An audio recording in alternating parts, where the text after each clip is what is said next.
The egg cracked on the 3rd hour of the Imperial Watch. It was not supposed to be a small egg.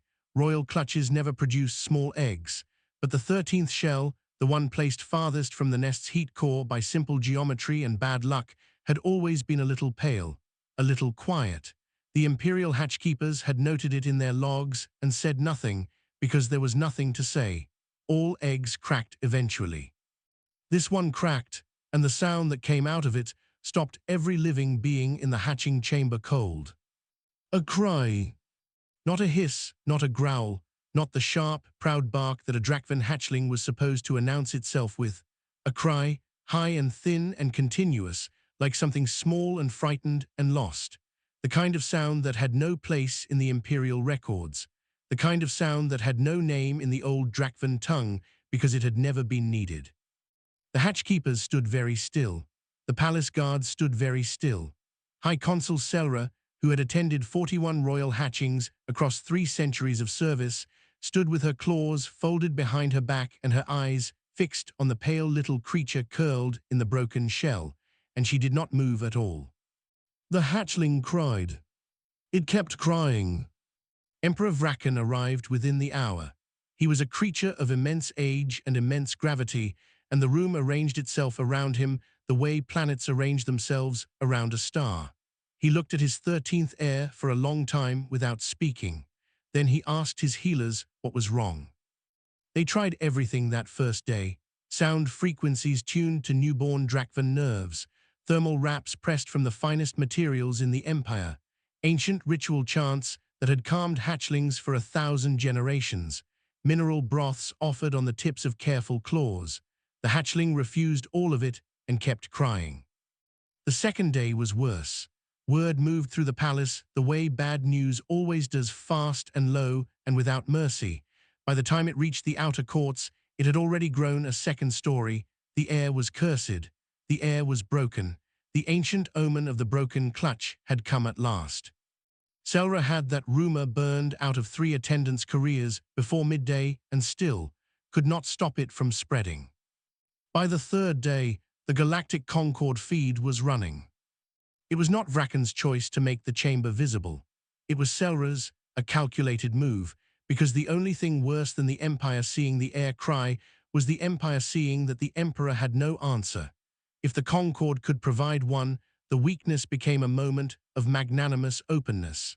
If they failed, at least every other species failed alongside the Drakvan. The response was exactly what she expected: polite, careful, utterly useless. The Kethani sent a message about tonal resonance chambers. Rejected. The Mervali offered a chemical sedative compound refined for infant nervous systems. Rejected. The Sorvids sent 17 pages of philosophical guidance on silence as a spiritual practice, which Selra deleted without reading past the 3rd paragraph.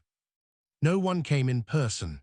No species sent a living representative to stand in the chamber and try. They sent solutions like people throwing things over a wall, hopping something landed, unwilling to be seen failing. Norah Vale was eating a cold meal at her desk when the feed went live. She was not supposed to be watching. She was a Class 3 cultural liaison, which meant her job was paperwork, translation reviews, and occasionally standing in a hallway looking diplomatic while more important people talked. She had no rank. She had no military training. She had, in the eyes of the Galactic Concord, no particular distinction at all beyond the general, faint embarrassment of being human in a galaxy that had only grudgingly let humanity through the door 40 years ago. She watched the feed for 11 minutes. She watched the way the hatchling moved, the way it turned its head to one side during each peak cry, the way it curled its legs inward, the way it flinched when the overhead lights flickered. She had worked pediatric nursing for 8 years before she took the liaison post, and she had sat with children in the dark more times than she could count, and she knew, in the wordless, bone-deep way that experience builds in a person, she knew that cry. That was not a cursed cry. That was not a broken cry. That was a cry with a reason. She filed the volunteer request before her supervisor, Arden, could call to tell her not to. His message came in while the confirmation was already processing. She listened to it with one ear. He used words like reckless and diplomatic incident, and they will not forgive a failure. And she set it aside and pulled up the packing list for a cold-weather planet. Drakvan Prime ran cool by human standards. She would need layers. The Imperial confirmation came back in 40 minutes. 4 words, routed through the Concorde's formal channel, translated from Old Drakvan into flat, functional standard speech. Let the human come. Norah read it twice. Then she finished her cold food because she had learned a long time ago that you do not walk into a difficult room on an empty stomach. She left for Drakvan Prime before the sun on her station had finished setting. The transport docked at the outer ring of Drakvan Prime's Imperial port, and the walkway that extended to meet it was long enough that Norah had time to count her steps before she reached the first guard. She counted 42. The guard was 3 times her height and said nothing. He simply turned and walked, which was apparently the Drakvan version of follow me. She followed. Behind her, the transport sealed and pulled away, and she was alone on a planet where the sky was the color of cooling iron and everything was built for beings that made her feel like furniture. Auden called again during the escort through the outer palace hall. She let it ring. Then she turned her comm to quiet and tucked it away, because she needed to pay attention to the architecture. Not because she cared about architecture, but because the Drakvan build their spaces to intimidate deliberately, and she had learned years ago that the best way to resist intimidation is to look at it clearly and name it for exactly what it is. Big walls, high ceiling, designed to make visitors feel small. She felt small, she named it, she kept walking. High Consul Selra was waiting at the entrance to the Court of Audience. Norah had read her file on the transport, 300 years of Imperial service, 41 royal hatchings attended, a political mind so sharp that 2 Concord restructuring treaties bore her indirect signature even though she had never formally attended the negotiations. She was the most powerful non-emperor being on the planet, and she looked at Norah the way a very old, very large cat looks at something it has not yet decided whether to bother with. The courtiers on either side of the hall were less subtle. Norah could not read Drakvan expressions well enough to name them individually, but the body language required no translation. Shoulders turned slightly inward, heads tilted, the communal posture of a room trying not to openly smirk. Selra spoke. The translator bead in Norah's ear rendered it smoothly. The human who believes it can do what the ancient healers could not. There was a sound in the hall, not quite laughter. The Drakvan version of it, low and resonant and layered with something that in any language meant, we do not take you seriously. Norah waited for it to finish. Then she said, I haven't made any claims. I'd like to see the hatchling, please. Silence. Not because she had said something impressive, because she had said something unexpected. Every other party who had come before her, every Kethani specialist, every Mervali physician, every Sorvid elder had arrived with a solution already named, already packaged, already presented to the court before they had seen a single thing. She had arrived with a request, a simple one, without posture or preamble.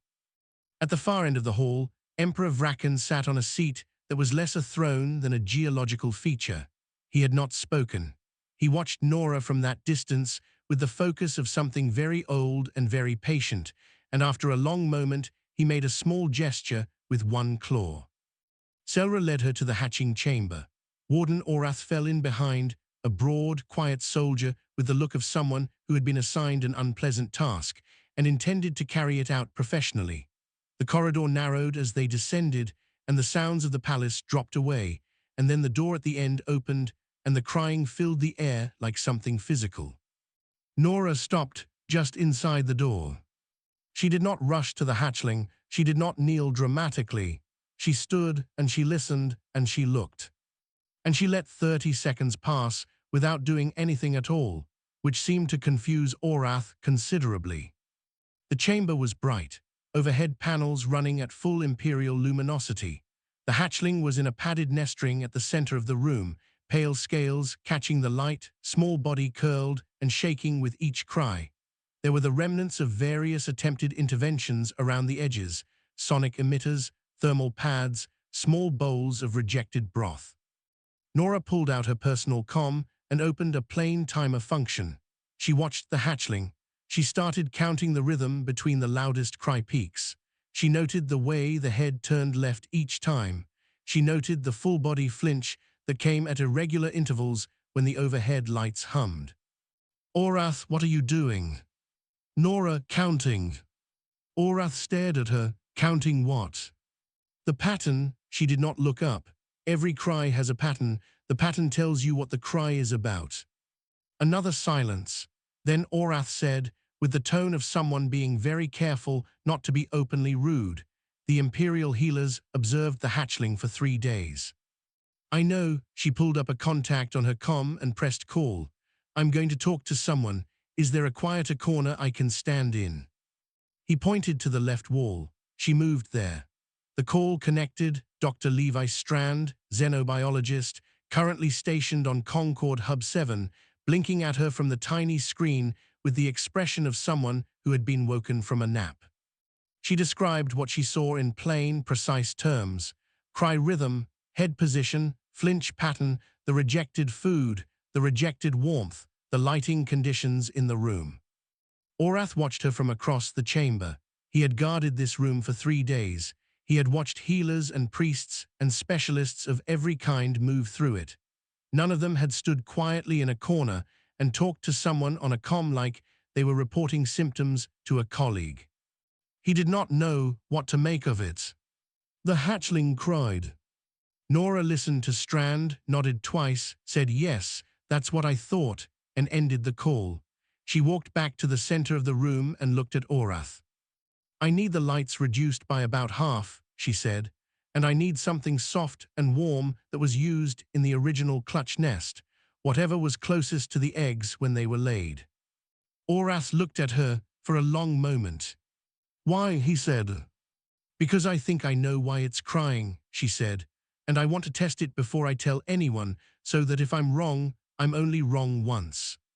Something in his face shifted. He turned to the wall panel without another word. Strand called back in 20 minutes. Norah was sitting on the floor of the hatching chamber by then, back against the wall, watching the hatchling with the stillness of someone who had learned a long time ago that the fastest way to help a frightened child is to stop moving so much. The lights were dimmer now, not dark, just less aggressive. The hum from the overhead panels had dropped half a frequency, and the hatchling's flinch pattern had already slowed. Orath stood nearby and watched her sit on the floor of the Imperial hatching chamber like it was a perfectly ordinary thing to do. Strand's face filled her comm screen. He had clearly been running searches because he had the bright, slightly alarmed look of a researcher who has found something that should have been found earlier. "The 13th egg," he said without greeting. "I pulled the Concord Observer logs from the hatching, standard documentation, position of each egg in the clutch, thermal gradient mapping of the nest. It's all there. Nobody flagged it, but it's all there. And the nest's heat core sits in the geometric center. The first 12 eggs were positioned within 2.5 body lengths of the core. The 13th was 3.8 body lengths out, not by much, not enough for anyone to worry about, but enough for the thermal gradient to run about 2 degrees lower over the incubation period." Norah said nothing. She looked at the hatchling. Strand kept going. "Adult Drakvan are endothermic regulators, full internal temperature control, highly efficient. It kicks in gradually during the late incubation stage. The closer the egg is to optimal heat, the more cleanly the regulation system calibrates. The 13th egg ran slightly cool the whole time. The system probably calibrated to a lower baseline, which means it can't hold its own temperature yet," Norah said. "Not properly, it's running cold. 2 degrees below optimal if the calibration offset tracks linearly. I could be wrong, but yes, that's what the numbers suggest." Norah looked at the nest ring. The thermal pads the healers had tried were the standard pads designed for adult Drakvan recovery, running at normal body temperature levels. To a hatchling already cold and struggling to regulate, those pads might have felt wrong. Too much heat delivered too fast to a system that had never experienced optimal warmth. Not comfort, confusion. The broth, she said.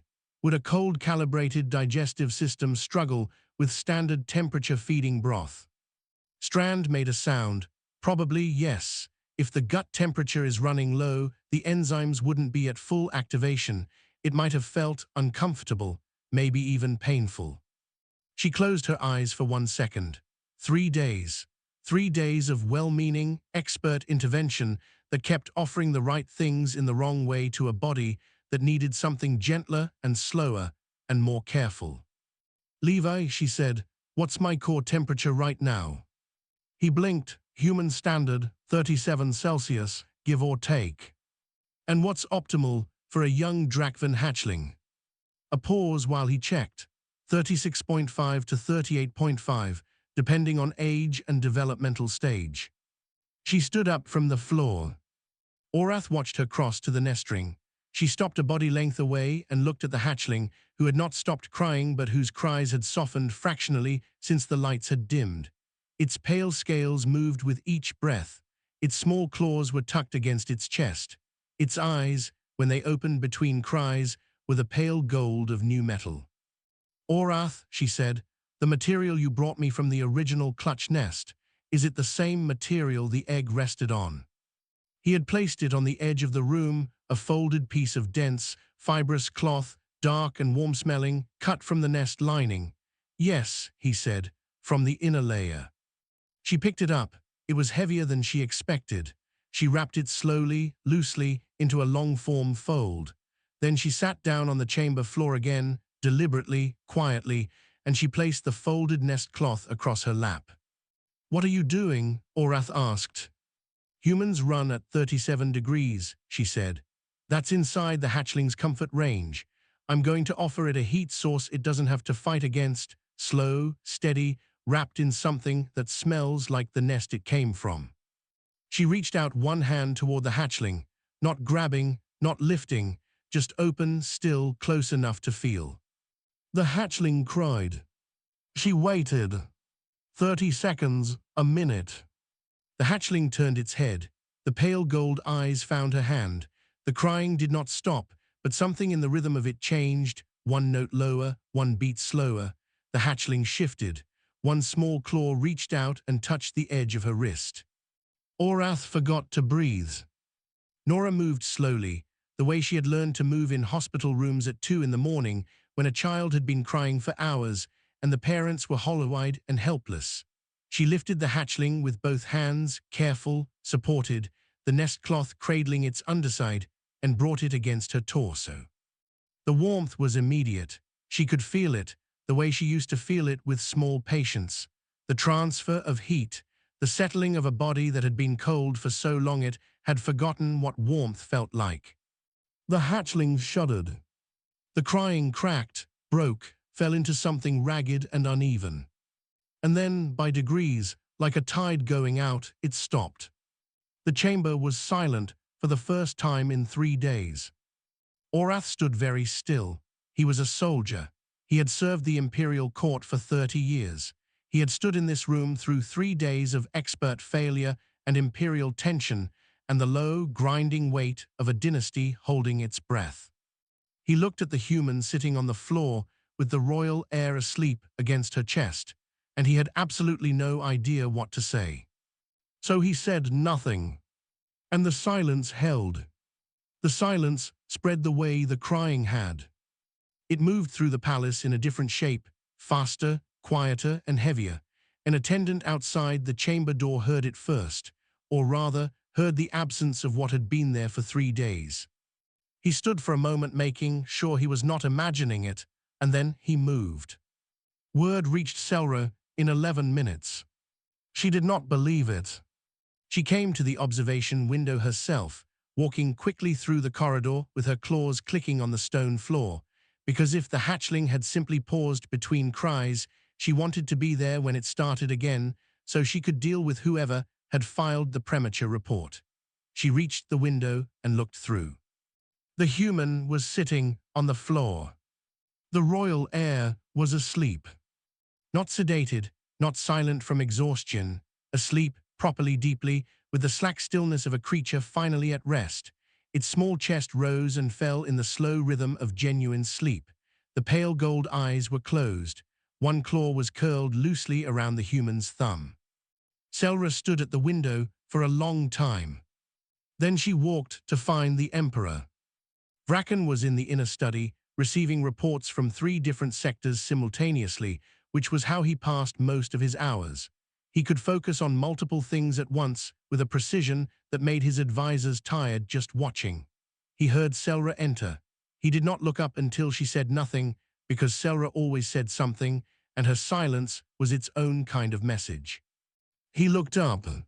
"The hatchling is asleep," she said. He was still for a moment. "The healers." "The human," Selra said.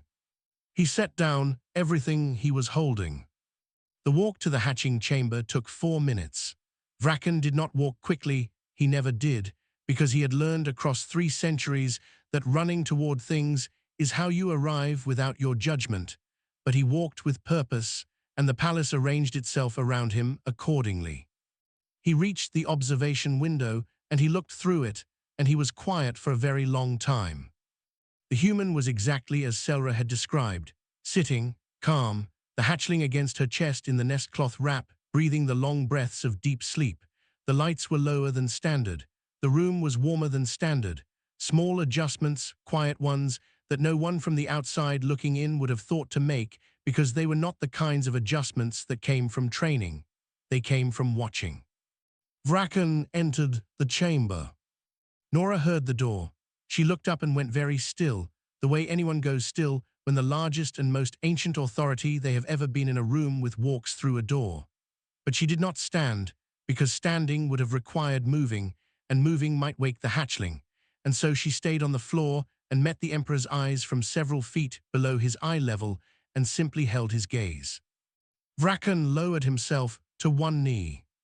The motion was deliberate and slow, and it changed the geometry of the room entirely. He was still enormous, but he was no longer above her in the way that power positions itself above everything else. He was at the level of his heir. He was at the level of the human who held his heir. He looked at the hatchling for a long time. His expression was not one that Norah could read. It was layered in a way that centuries of discipline builds, but there was something in the set of his jaw that she recognized from hospital rooms, from parents who had been frightened for a very long time and were now watching their child sleep safely. Orath translated quietly, "He is asking how you knew." Norah looked at the Emperor, and she explained it simply, the way she had always explained things to families, not talking down, not performing expertise, just telling the truth in plain words. The egg position, the thermal gradient, the calibration offset that meant the hatchling's temperature regulation had set itself to a lower baseline, the cold it couldn't compensate for. The interventions that had offered the right things at the wrong temperature, the wrong speed, the wrong intensity for a body that needed something gentler. "The healers were looking for something broken," she said. "I was looking for what the child needed. Those are different questions." Vrakan listened. He did not move. When she finished, he was quiet for long enough that she wondered if she had said something wrong. Then he spoke. Orath translated, "Why did you sit on the floor?" She looked down at the hatchling. "Because it was too small and too tired to come up to me, so I came down to it." She paused. "Also, my legs were getting tired." Orath translated that second part with visible hesitation. Something changed in Vrakan's expression. Not a smile. His face was not built for human smiles, but something shifted. A small, precise thing, like a door opening the width of a finger. He spoke again. Orath took a moment before translating, and when he did, his voice was careful. "He says you did not come here to prove something. You came here for the child." "Yes," Norah said. Vrakan looked at her steadily. Then he said one word in Drakvan, a single, short word that Orath did not immediately translate. Norah asked what it meant. Orath chose his words. There is not a direct equivalent. It is used for something small that cannot be overlooked, something that has earned a place in the record even though it came from an unexpected source. He paused. "It is a very old word. It is not used lightly." Norah looked at the Emperor. He looked back at her, steady and quiet and enormous, kneeling on the floor of the hatching chamber beside a human woman holding his sleeping heir. She nodded once. He nodded back. Then he stood and he left, and the last thing he said, the thing Orath translated quietly as the door was closing, was addressed to Selra, waiting in the corridor. Find out everything the Concord has documented on human medicine, all of it. Have it on my desk by morning. The diplomatic feeds had been running the whole time. That was the part nobody fully thought through, not Selra, who had activated them as a calculated move, not the Concord observers who had been watching on 47 separate diplomatic channels, and certainly not the various species representatives who had quietly placed their own feed taps on the Imperial broadcast to stay informed. They had all watched. Not every detail, the observation window didn't face all of the chamber's interior, and the audio cut in and out depending on proximity, but enough. They had watched the lights dim. They had watched Norah sit on the floor. They had watched her make a call and listen and think. And then they had watched the hatchling fall asleep, and watched Emperor Vrakan kneel, and watched the entire axis of a 3-day crisis simply and quietly resolve. The Concord's diplomatic channels did not erupt. That word implies noise, and this was not noisy. It was the opposite, a sudden, deliberate, system-wide quiet, as if 47 different rooms had all taken a breath at the same moment and were still deciding how to let it out. Then the messages started. Norah's comm registered 42 incoming contacts over the 6 hours following the hatchling's first full sleep. She read none of them personally.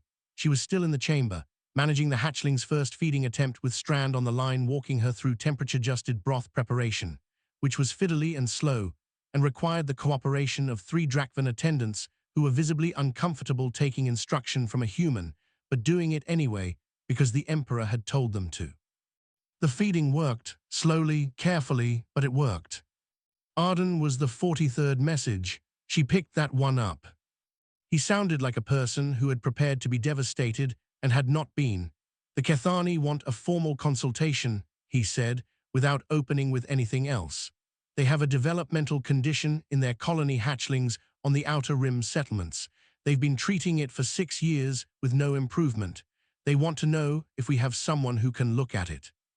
Norah said, tell them pediatric xenomedicine is a field we're very willing to develop. We don't have a field of pediatric xenomedicine. We'll start one. A pause. Arden, the Mervali have also requested. They're calling it a joint xenopediatric research channel. That's a good name. Norah, his voice shifted. The Sorvid sent 6 pages of what I think is an apology. I can't be sure because Sorvid formal writing is impossible to translate, but the emotional register is definitely apologetic. She almost smiled. What else? There are 5 more, indirect, worded carefully. Most of them phrase it as requesting information on human diagnostic methodology. What are they calling it? Empathic diagnostic methodology. She was quiet for a moment, standing in the corner of the chamber, while one of the attendants offered the hatchling a small amount of warmed broth on the edge of a shallow bowl. The hatchling sniffed it, did not cry. Licked it tentatively. That's not what it's called, she said. Arden, what is it called? Listening, she said. It's called listening. He said nothing for a moment. Then, the Concord ambassador wants a briefing. The Human Science Cooperative is asking if you can represent the body for a tier review proposal. There are about 3 different departments who all want to claim you right now. I'm not going anywhere yet, she said. The hatchling still needs monitoring. Its thermoregulatory system is going to need gradual calibration support for at least a few more days. The Drakvan have healers for that. The Drakvan healers didn't know to look for it 4 days ago. I'd like to make sure we're all on the same page before I leave. Arden was quiet. You really are going to turn this into a whole thing, aren't you? I have no idea what you mean, she said. She meant it. She was not thinking about tier reviews or diplomatic history. She was watching a small pale hatchling eat its first proper meal and thinking about the next 12 hours and whether the room temperature needed adjusting by another half-degree. Selra found her that evening. The High Consul came without guards, which was already unusual. She came without a formal opening, which was more unusual still. She stood in the doorway of the chamber for a moment and looked at Norah with an expression that had lost whatever sharpness it had carried in the throne hall. "The Emperor has asked that you remain," Selra said. "As a consultant, there will be a formal arrangement. Will I be able to work with your healers directly, not over them, alongside them?" A pause. "The Emperor has authorized cooperation." "Then yes," Norah said, "I'll stay." Selra lingered, which was also unusual. Norah waited, because she had learned that when someone important lingers after they've said the official thing, the real thing usually follows. "You sat on the floor," Selra said finally, "in the Imperial hatching chamber, on the floor." "Yes. None of the others did." "The hatchling was on the floor," Norah said. "That's where I needed to be." Selra looked at her for another moment, then turned and left without responding.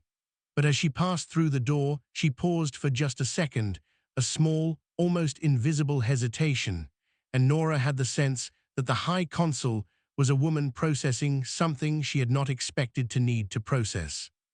The official Concord bulletin went out 2 days later, filed from the Imperial Drakvan Court. It acknowledged Norah Vale, species H7, Cultural Liaison Class 3. It requested formal elevation of humanities tier standing in the Concord review process, and attached to the formal document, in the notation field where most parties entered administrative reference codes, was a personal addition from Emperor Vrakan himself. 2 sentences. Translated from Drakvan into standard speech, they read, "Strength is not always what breaks things. Sometimes it is what listens until the crying stops." Norah read it once, then set her comm face down on the table and went back to checking the hatchling's temperature. It was exactly where it needed to be. 3 weeks later, the hatchling had learned to climb. It was not supposed to be able to climb yet. The Imperial Hatchkeeper's manuals noted that Drakvan hatchlings of the royal line typically began exploratory movement at 6 weeks. This one started at 3, dragging itself up the wall of the nest ring with small, determined claws and looking extremely pleased with itself when it reached the top. Norah was there when it happened. She recorded it on her comm and sent the clip to Strand with no caption, and he replied 11 minutes later with 3 lines of barely contained professional excitement about early motor development in temperature-corrected hatchlings. The healers had gotten used to her by the end of the 2nd week. It had been a difficult process. The head healer, a severe and careful creature named Vorath, had spent the first 4 days making it clear, in every way short of direct insult, that he did not consider a human nurse qualified to have opinions about Drakvan physiology. She had responded by asking questions instead of giving answers, genuine questions, from genuine curiosity, and somewhere in the middle of the 2nd week, Vorath had started answering them in full, and then started asking some in return, and by the start of the 3rd week, they were having something that resembled actual conversations. It was not warmth. The Drakvan did not do warmth quickly, but it was something. Orath had also changed. Quietly, the way stone changes, not obviously, but in ways you notice if you've been watching. He had started positioning himself closer to where Norah was working rather than by the door. He had started telling her things without waiting to be asked, small things, context things, information about the day's schedule or the hatchling's behavior between her visits. She suspected he did not realize he was doing it. The hatchling, for its part, had opinions about everything and expressed them loudly. It had learned that Norah's voice meant something good was about to happen, and it had developed the habit of climbing toward whichever corner of the room she was speaking from, regardless of what it had been doing. The hatchkeepers found this charming. Vorath found it professionally interesting. Selra, when she visited on the 18th day, watched it happen and said nothing, but she watched for longer than necessary. No one told Norah about the namming ceremony. She was collected from her quarters by Orath on the morning of the 21st day, told only to come, and walked through corridors she hadn't been in before, deeper into the palace, to a hall she had not seen on any of the layout documents the Concord had provided. It was smaller than she expected, not a grand ceremonial space, something older, stone-floored and stone-walled, lit by long, low panels that gave the light a quality like afternoon rather than noon. The court was assembled but not packed. Vraken at the center, Selra to his right, Vorath and the senior hatchkeepers behind. Orath took a position near the wall and stayed there. No one explained anything. Norah stood near the entrance and watched and waited. The ceremony began with the old Drakvan words. She recognized the formal register from the translation files, even if she couldn't follow the meaning. Vraken spoke them slowly, with the weight of something that has been said the same way for a very long time. The hatchling was brought forward in a ceremonial nest carry, and the moment it entered the room and its pale gold eyes found Norah in the crowd, it made a sound, not a cry, something smaller, something that in any language means "I see you," and tried to climb out of the carry nest in her direction. Vraken paused. He looked at the hatchling, he looked at Norah, then he spoke, and Orath translated quietly from his place at the wall. He says the naming tradition has not changed in 3,000 years. A name is given by the one the hatchling first trusted. This has always been a parent, always a Drakvan. A pause. He says he does not intend to break the tradition. He intends to honor it exactly. Norah looked at Vraken. Vraken looked back at her and waited. She stood in a room full of ancient beings, in a hall older than human civilization, and she thought about pediatric wards at 3 in the morning, and frightened parents, and small, misunderstood cries that just needed someone to sit down and listen instead of rushing to fix. She said, "Reich." The room was still. Vraken asked through Orath, "What does it mean?" "Nothing," she said. "In my language it doesn't mean anything. It's just a name that sounds like someone who had a hard start and got through it anyway." A long silence. Then Vraken repeated the name slowly, reshaping it in the Drakvan register, giving it the low resonance of a formal word. It sounded different in his voice. Older, more permanent. He said it to the room, and the room accepted it, and the hatchkeeper at the registry table wrote it down, and it was done. Reich, heir to the Drakvan throne. Named by a human. That evening, Norah stood on the outer terrace of the guest quarters and looked up at the Drakvan sky, which at night was full of stars she still didn't know the names of. Orath came and stood nearby, which he did sometimes now, and for a while neither of them said anything. Then he spoke. "How does a species so small carry so much?" She kept looking at the sky. She thought about what to say and decided the truth was the simplest answer. "We practiced," she said. He didn't respond, but he stayed. Later, in the Galactic Concord's Imperial Registry of the Drakvan throne, between the names of emperors and the records of dynasties older than anything humanity had ever built, there would be a notation attached to one small name in one small field that record keepers would quietly note for centuries afterward. Named by species H7, by request of the Emperor. The only entry of its kind in 3,000 years of recorded history. No one who read it could quite explain why it made them feel the way it did. They kept reading it anyway.